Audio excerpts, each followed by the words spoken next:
Etienne Mutabazi left Rwanda in 1998. He tells us that he was fleeing persecution as his country was going through a tumultuous time. With a wife and 2 children in tow, Etienne says he faced some difficult times upon arriving in South Africa. The life of a refugee is always a hard time because the first thing that you need to look at is whether you can be identified. You need a identification paper because when you run away, you do not take time to pick up your identity document from your country of origin. So wherever you arrive, you need to have a formal identification. Etienne says unlike some other countries on the continent, here in South Africa, he could at least move around. When I arrived in January 1998, I was granted a temporary permit for prohibited person under the former Migration Act. I passed through Mozambique, I passed through a bit in Zambia and in Malawi. I did not have paper at all. The permit allowed Etienne to also study, and he took advantage of that.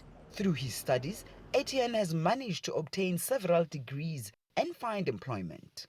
But like many refugees residing in this country, Etienne was also affected by the xenophobic attacks. He had to vacate his home for a week and seek refuge somewhere else. But that's all in the past now, and Etienne is one of the refugees who are living a fulfilling life here. I'm very comfortable.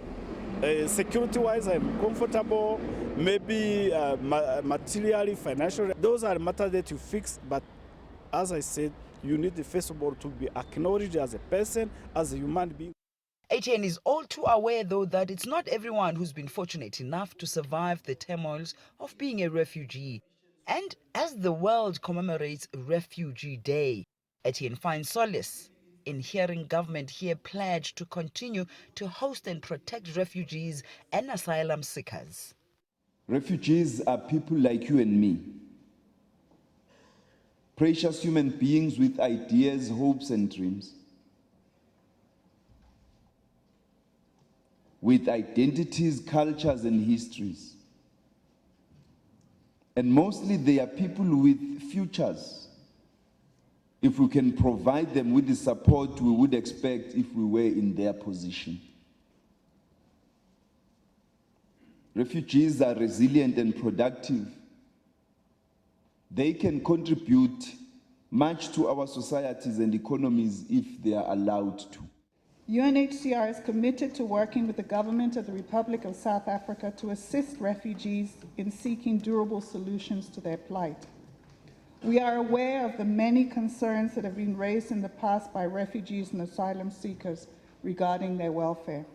Unlike in most countries in Africa, refugees have rights in South Africa, such as the rights to live wherever you like and the right to work and access social services. For Etienne and his family, South Africa is now home. Yudi Sanjamela, CCTV, Johannesburg.